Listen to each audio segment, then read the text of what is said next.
E aí pessoal, bom dia, tudo bom? Sejam bem-vindos a mais um vídeo.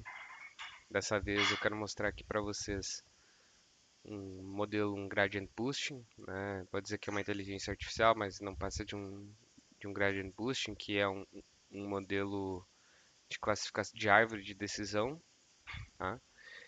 E eu apliquei ele na predição da volatilidade para 10 dias futuros, tá? E aqui o resultado dele, como vocês podem ver, eu vou entrar no detalhe, vou explicar para que eu uso com calma nesse vídeo, mas para vocês terem uma ideia dos resultados com apenas uma, duas, três, quatro, cinco, seis, sete variáveis aqui, praticamente a gente tem uma acurácia no modelo de 63%, ou seja, o modelo acerta 63% das vezes, tá?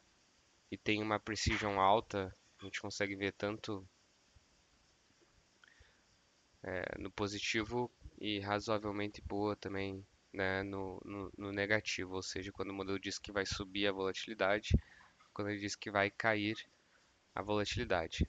Essa é uma outra métrica que diz a quantidade de acerto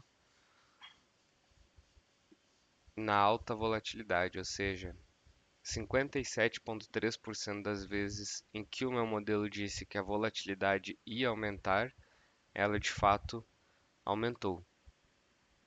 Então, por que essa segregação e somente no aumento da volatilidade?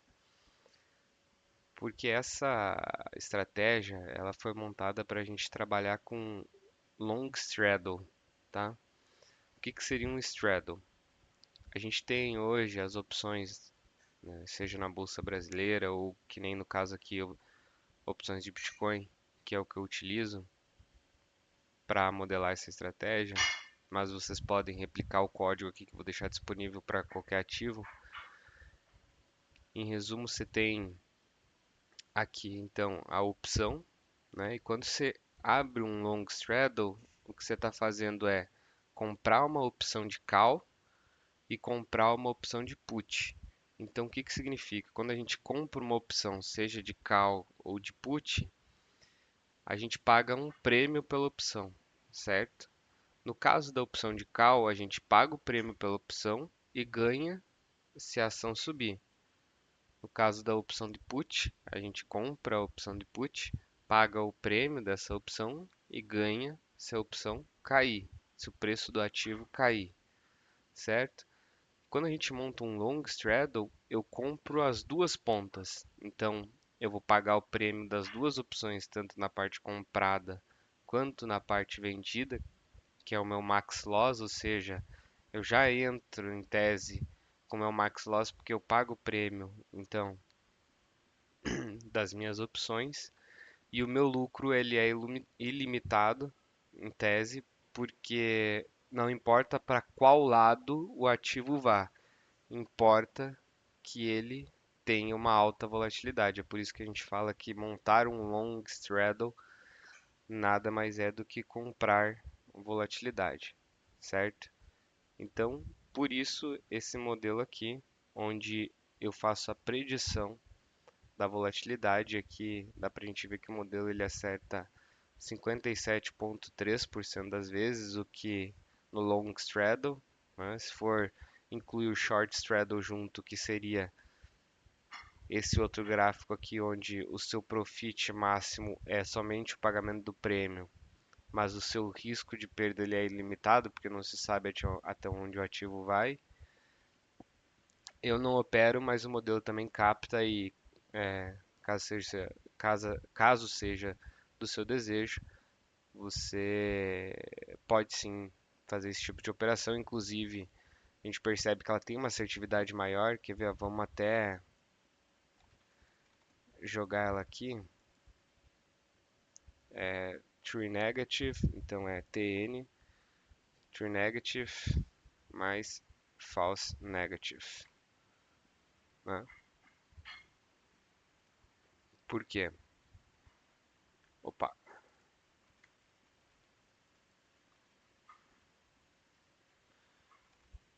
para a gente poder ver qual que é a assertividade desse cara aqui também, ó, é esperado, tá? Aqui no caso ele acerta o short straddle, que é esse modelo aqui onde você ganha o lucro com base no prêmio, mas a sua perda é ilimitada, obviamente, né, tende a acertar mais vezes, até por uma lógica de que você ganha menos, mas acerta mais, né? Todavia, quando você erra, o seu prejuízo é maior. Eu não estou operando short straddle no momento, eu opero somente long straddle, porque eu montei isso aqui para o Bitcoin, tá? Eu vou mostrar o código do começo ao fim para vocês.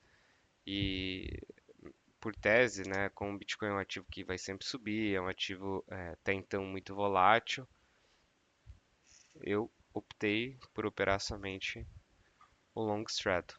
Vocês podem replicar para qualquer ativo, seja da Bolsa Brasileira ou para qualquer outro criptoativo. Como eu já bem disse, eu vou disponibilizar o código para vocês, tá? E vou mostrar também a corretora que eu opero. Bom, vamos começar lá no começo do código. Primeira linha, eu instalo então a biblioteca do TV Datafeed, que nada mais vai do que pegar os dados do TradingView. Aqui eu importo essas bibliotecas. Eu deixei o pip install somente no TV Datafeed, porque como eu uso o Google Colab, essas demais bibliotecas já vêm nativa, então eu só preciso importar. Aqui eu defino o meu ticker, que é o BTC-USD. Eu pego ele da Binance e pego os últimos 10.000 candles. E aqui eu crio a variável volpred, que é a quantidade de dias para frente que eu quero prever. No caso, a gente aqui está prevendo 10 dias, tá? Aqui é a funçãozinha do TV Datafeed, que pega do TradingView, então ele vai lá, joga o meu ticker, joga minha exchange, eu pego em dias, então, o número de barras, que é as últimas 10.000 barras. Aqui eu monto o meu target, tá? Eu montei ele aqui para ver a questão da eficiência da entrada, mas vocês podem ignorar, vou deixar aqui caso alguém tenha interesse. Aqui o clássico retorno, tá? E para prever então a volatilidade, qual que é em tese a nossa volatilidade prevista? Pois bem, ela é o desvio padrão, presta atenção, ela é o desvio padrão dos últimos, ela é o desvio padrão dos últimos 10 dias dos meus retornos. Lembrando, meu retorno é o quê? É a mudança percentual do meu fechamento de hoje em relação ao fechamento de ontem. Beleza? E qual que é o meu target? Porque para a gente treinar o modelo, eu quero fazer algumas aulas aqui um pouco mais simples para te dar um Ctrl Z, eu quero fazer aqui algumas aulas um pouco mais simples para de fato a gente entender essa coisa, inteligência artificial. Mas nada mais é do que uma função de x, tá? Pode espernear, pode fazer o que quiser, óbvio. Algumas inteligências artificiais são mais complexas que outras, mas em tese, nada, tudo isso não passa de uma função de x, ok? Bom, continuando aqui, depois dessa apêndice, o nosso target, ou seja, o que a gente está tentando prever, então, é a minha volatilidade histórica menos a minha volpred. Por quê? Quando eu dou shift menos volpred, que é os 10 dias, aqui eu faço o seguinte, eu pego a volatilidade histórica. Então, eu vejo a volatilidade histórica dos meus últimos 10 dias. Quando eu jogo negativo aqui, eu estou pegando a minha volatilidade futura. É por isso que por isso que o sinal está negativo, entende? E eu uso, no caso, essa variável Future Volatility justamente para poder usar como o Y, ou seja, o target do meu modelo, é onde o meu modelo vai fazer o ajuste, tá certo? Quais variáveis, ou seja, quais são os x do meu modelo, as minhas variáveis independentes? Porque lembrando, quando a gente fala variável dependente, é a minha variável que eu estou tentando prever, que aqui no caso é a volatilidade histórica dos retornos dos próximos 10 dias. E como que eu vou prever isso? eu preciso de um modelo matemático, que no caso a gente está usando aqui o gradient boosting, e eu preciso passar algumas variáveis independentes, que são os meus x, correto? E no caso aqui eu vou passar essas variáveis, as médias móveis eu criei somente como suporte para fazer o RSL. Meu RSL é o fechamento dividido pela minha média móvel menos 1. Então eu faço o RSL de 5, de 10 e de 15. Aqui eu faço, como a gente está falando de volatilidade, aqui eu faço a variância dos retornos nos últimos 5 períodos, da mesma forma para os 10 períodos, e aqui eu faço o desvio padrão dos meus retornos dos últimos 5 períodos e dos últimos 10 períodos. Beleza? Aqui eu separo então a minha aqui eu separo então a minha base entre treinamento e teste, tá? Nessa funçãozinha aqui. Aqui eu defino as variáveis que vão de entrada, deixa eu apagar isso aqui. Aqui eu defino as variáveis que vão de entrada para o meu modelo. Nesse caso aqui, como eu bem falei, é o RSL de 5, de 10 e de 15, a variância de 5, a variância de 10, o STD, que é o desvio padrão, de 5 e de 10. E aqui eu defino o meu target, como eu disse, que é a minha volatilidade futura.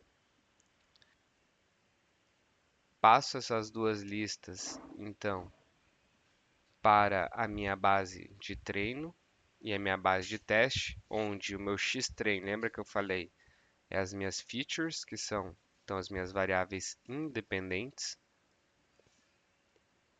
e passo também o meu target, que é a minha volatilidade futura da minha base.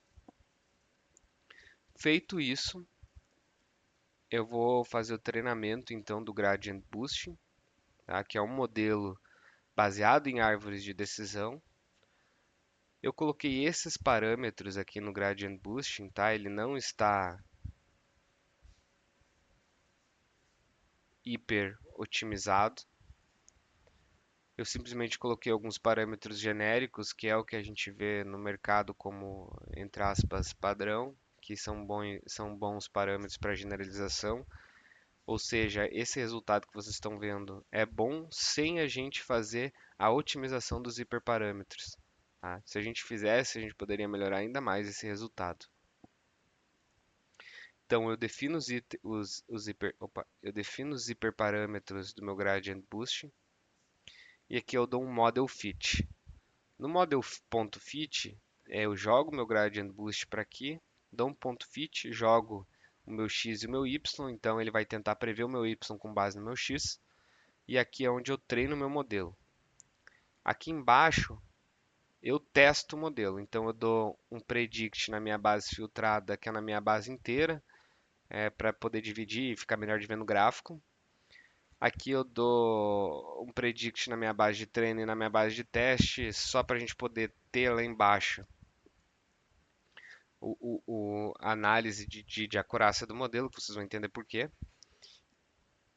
Aqui é uma função de plot, onde eu ploto aqui então o nosso modelo do Bitcoin para predição de volatilidade, correto? Obviamente, se a gente pegar dessa linha vermelha aqui para trás, né, parece que é simplesmente um lag, né, o azul é a volatilidade observada, o meu vermelho é o meu modelo, onde ele tentou prever a volatilidade, e aqui embaixo está o close do Bitcoin. Obviamente, que se a gente pegar a base de treino, dá para ver que o modelo deu uma overfitada, mas é normal de modelos baseados em árvores de decisão, esse tipo de coisa. E aqui da linha vermelha, então, para frente, que é a minha base de teste, você vê que de fato ó, o modelo tem sim uma acurácia aqui ó, na predição da volatilidade, né? Pode ver que ele segue um padrão, tá? Muito parecido, de fato, com a volatilidade observada. E aqui é então aonde eu monto. Eu vou apagar esses aqui para não confundir vocês. Aqui é de fato onde eu faço a acurácia do meu modelo. Para fazer a acurácia do meu modelo, Dá para tirar esse aqui também para não confundir. Para fazer a acurácia do meu modelo, eu faço o seguinte: eu crio um binary target observado, que nada mais é do que a minha volatilidade futura comparado com a minha volatilidade histórica, onde eu digo a minha volatilidade futura é maior que a minha volatilidade histórica, ou seja, a minha volatilidade daqui a 10 dias é maior que a volatilidade de hoje. Se for, ele me retorna 1. Se não for, ele me retorna 0. E eu faço o mesmo com o previsto. Lembrando que aqui eu estou pegando só a base de teste, ó, def1 teste. Então não tem dados, não tem data leakage no modelo. E não tem, obviamente não teve data leakage no treinamento, mas não tem data leakage também na visualização de acurácia. Aqui eu pego a predição da volatilidade futura e comparo com a minha volatilidade histórica também. Eu falo para ele, a minha volatilidade que eu previ, que lembra, a saída do meu modelo é a volatilidade prevista para daqui 10 dias, certo? Então o que eu faço? Eu vou para o meu modelo e digo assim, a volatilidade que meu modelo cuspiu hoje é maior do que a volatilidade atual do Bitcoin? Se for, ele me dá 1. Se não for, ele me dá 0. Por quê? Porque ao fazer isso, eu estou dizendo para o meu modelo assim, desculpa, eu estou pensando da seguinte forma.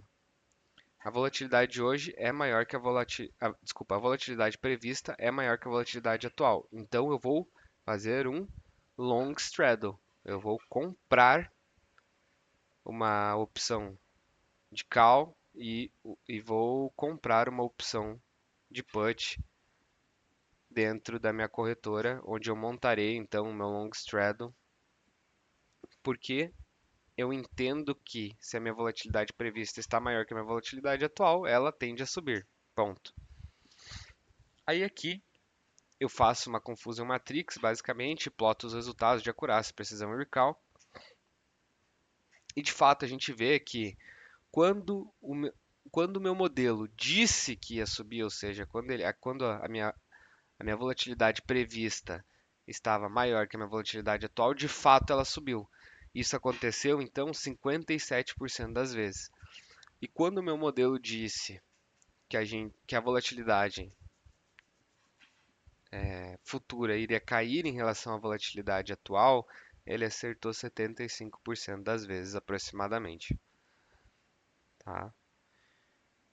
E na acurácia total do modelo, a gente vê que ele tanto na venda, né, tanto na volatilidade aumentada quanto na volatilidade diminuída, ele acertou 63%. Beleza? Aqui a gente consegue ver então a importância das nossas futures.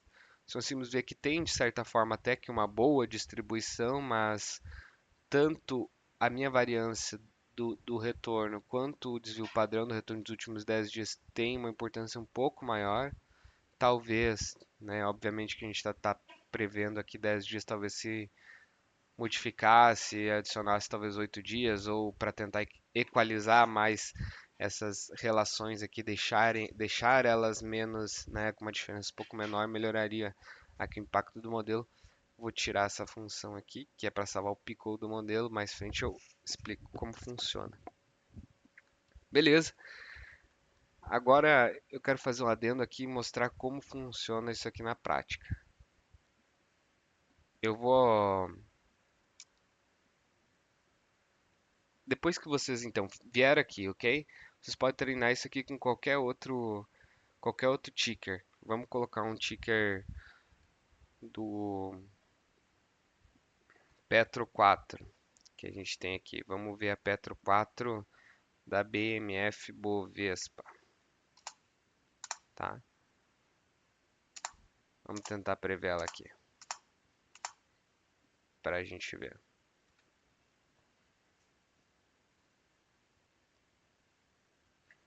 Eu treinei, só que o meu treinamento aqui ele começou a partir de quando? Começou a partir de 2020. Eu tenho dado aqui desde. Então, o meu treinamento ele começou aqui, ó. Aqui foi onde eu comecei a treinar, beleza? Treinou, treinou, treinou e aqui testou. Vamos ver a acurácia desse modelo na pré. 51%. É, não tem uma acurácia tão boa. Vamos ver para outro ativo aqui. Vamos botar o mini índice aqui. Vamos ver. Talvez se eu aumentar o tempo de treinamento desses caras, porque pro Bitcoin não tem uma base tão longa, né? Por isso que eu coloquei 2020 ali o tempo de treinamento do Bitcoin. Vamos ver do mini índice aqui. Opa, desculpa. Vamos ver o treinamento do mini índice aqui, pra gente ter uma ideia. É, não parece que ficou muito bom não também. É, 55% de acurácia. Ele é bom no short straddle, né? Mas vamos fazer o seguinte para testar esses caras aqui. Vamos aumentar, puxar um pouco isso aqui para 2006. E vamos rodar esse ativo de novo em 2006 aqui, vamos ver o que acontece.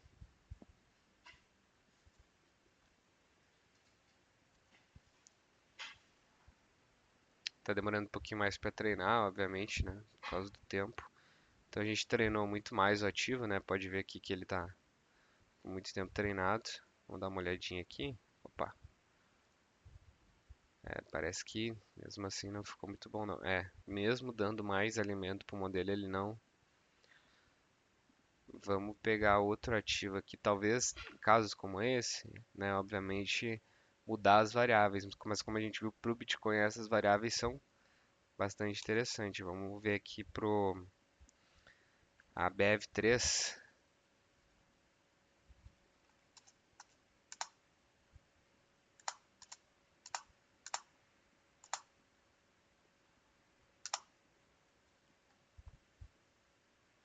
Dá uma olhadinha na Ambev.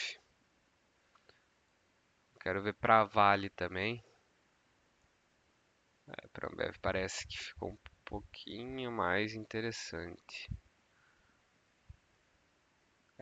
Ó, para a Ambev você tem uma acurácia legal aqui. 68% de acurácia é bastante coisa, principalmente no short straddle, ó. Vamos ver.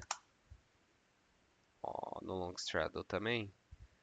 Você tem 62% de acerto, 92,7%. E aqui sem. Vamos puxar um pouco para trás esse cara aqui também. Vamos puxar para 2020, 2018. Vamos ver se esse cara acerta o Covid aqui. É esse tipo de teste que vocês têm modelo pronto, vocês mesmos podem rodar e, enfim, né, fazer os testes de vocês, deixar o código totalmente disponível. 67% de acurácia. Bem interessante. Vamos ver se melhora. É, se tem uma queda aqui no. Mas se melhora o long straddle da Ambev. E ele pega o Covid, tá? Porque, ó, aqui é o Covid, certo? Então aqui, ó, a partir daqui, na verdade, você já começaria a montar long straddle, dia 23 de janeiro. E o seu último long straddle seria dia 28 de fevereiro. Então você começou a montar long straddle dia 21 de janeiro aqui. Então dia 21 de janeiro, aqui, ó. Aqui você começou a montar long straddle. Aí você começou a comprar volatilidade. Você começou a comprar volatilidade, você parou de comprar volatilidade em mais ou menos 28 de março. Então você pegou toda a queda de fevereiro e ainda pegou até dia 10 de março. Pegou até aqui, ó. Você pegou praticamente toda a descida então do. Ó, você começou a comprar aqui, dia 22 de janeiro, você pegou praticamente toda a descida do Bitcoin antes de. E aí aqui você começou a vender volatilidade. No caso, né, se você operasse vendido em 4 de março, então a partir do dia 14 de março, ó, que dia que foi dia 14 de março? Você teria a primeira saída de volatilidade, dia 16, na verdade, e olha aqui o que acontece a partir do dia 16, que é quando você começa a ter as primeiras saídas da volatilidade do teu short straddle. Aqui, ó. Que aí você está montando aqui, porque a tua volatilidade prevista, que é o vermelho, ela está menor que a volatilidade observada, ou seja, então a volatilidade vai cair. Olha o que acontece com o ativo aqui, o ativo fica de lado, ó. Ó, opa, voltou, mas vocês viram? E com o quê? 7 variáveis? Interessante isso aqui para Ambev, tá? Mas como eu disse, eu uso para o Bitcoin, beleza? Eu uso a LN Markets, ela é uma corretora que não precisa de Know Your Customer, então vocês podem mandar, ela só funciona na rede da Lightning. Vocês podem mandar o Bitcoin, no caso, né, seus satoshis direto para cá, que é através de depósito. Aqui tem, ela só trabalha com Bitcoin, tá? Aqui você tem os futuros. E aqui você tem a casa de options, que é onde você pode fazer tanto a compra de put, de call, e aqui fazer diretamente a compra do straddle, que é o que eu uso então para poder montar as minhas posições. Beleza? Não ganho nada falar isso. Só para vocês entenderem como eu faço. Venho aqui todo dia, rodo o modelo, né? No caso eu já deixo o modelo treinado, faço um pickle nele, e aí eu vejo então se a minha volatilidade prevista ou a minha volatilidade observada, como que ela tá. E com base nisso, então, eu monto a minha operação de compra de volatilidade, que no caso pode trabalhar com pré-venda. Vamos pegar um outro cenário aqui só para ver que você começou a estar comprado 21. Olha que loucura. 21, saiu lá pelo dia 5 de março. Teria pego a subida aqui, ó. Então, interessante, vou estudar mais esse modelo aqui para Ambev, até porque se operar long straddle com uma precisão de 65% é bastante coisa. Certo? Valeu, pessoal. Então é isso. Muito obrigado. Até o próximo vídeo.